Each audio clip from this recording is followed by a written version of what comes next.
Good morning, Ravi. Thank you for joining us today. We are excited to have you present a little bit your company. As we know, ThinkTank is a foreign entrepreneur initiative in Taiwan, so it was already very interesting that you as an international entrepreneur you chose to come to Taiwan. And now, for what we understood, you are very interested in going to France. So if you could maybe present a little bit ThinkTank and your system in artificial intelligence for Internet of People. Sure. ThinkTank, we believe that Internet of People is the key because we want technology to work for people. Taiwan, why? Because we thought IoT was the key for smart cities, the way you could bring change to the citizens in a city. But IoT was very time expensive, cost expensive, and resource expensive. So if you are not a rich city, then you can't be a smart city. So we thought, let's revolutionize this a little bit and then make it easier and instant for cities to become smart. And that is why we chose IOP, which is Internet of People, where we use people in the city and we ask people politely, and with their consent we take the data from the people and then we collect the data around the city, and then we understand how the city works. And once we know how the city works, then we are able to make citizens smarter, businesses in the city smarter, and also mayors and governments in a city smarter. So by doing this, what we are trying to do is we are enabling a holistic growth in a city to become a smart city with all the key players being involved, not just the IoT, which is just a technical ring around a city. So by doing this, what we did was we looked at one channel partner that we could actually use to make it happen. So then we found telematics or telecommunications as one that key partner who could actually make it work, because if data is the key for all of these things, then we need to enable the data provider for these ones. At that point, Orange Fab in Taiwan helped us a lot in giving us exposure to the markets.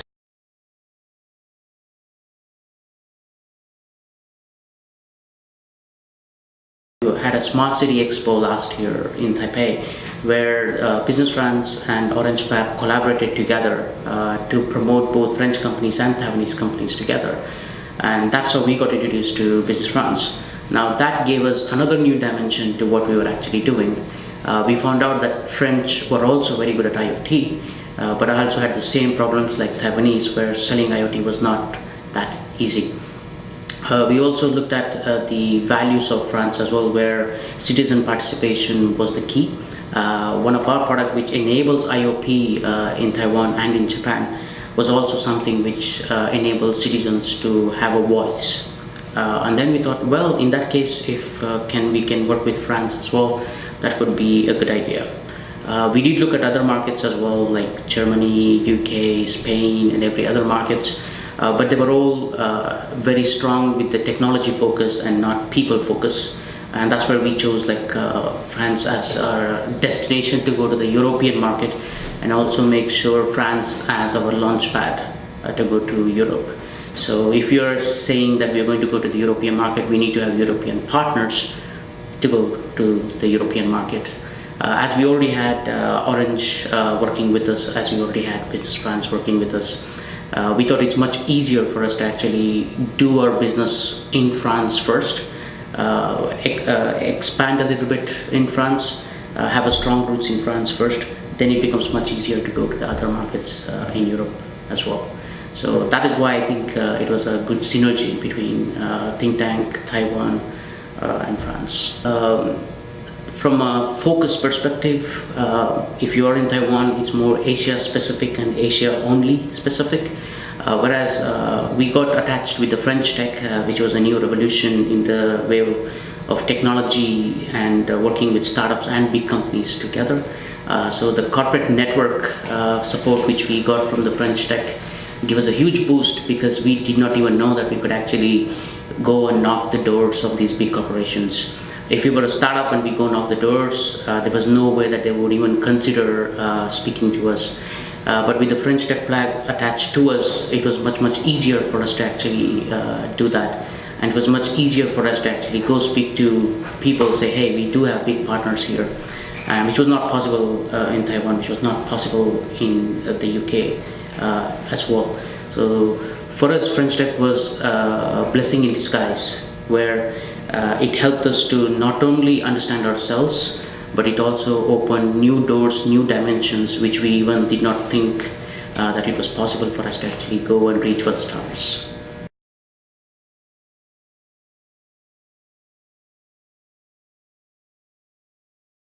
Paris&Co gave us this other opportunity to actually land in Paris and simulate as if you're a business in Paris, and then speak to real people who do business in Paris, not the mentors or the academics in Paris, the people who do real business on the ground.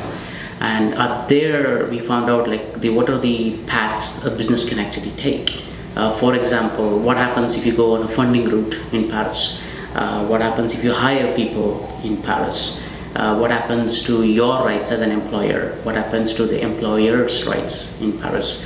And also looking at if you want to expand, which banner would you use? How much of a subsidiary or a main office would you use? Is it good to be a subsidiary, or is it good to be a main office?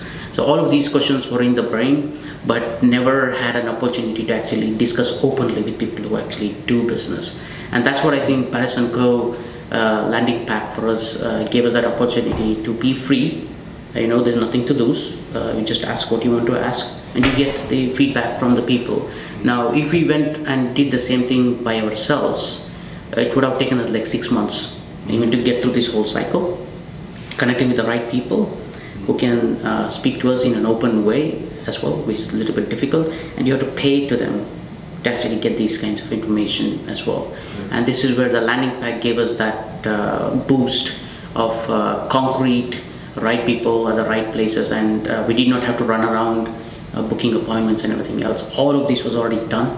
So all we did was land and then understand a little bit and ask questions so that we could ask.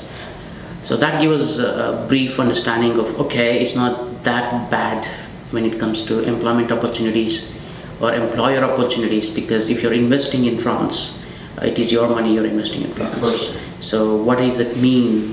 What happens to your money when you invest in France? So that was a very clear view, which gave us a good understanding as to why we should do in France, and hence we are going to France. Great. Thank you very much. Wishing you all the best in Grenoble in the upcoming months.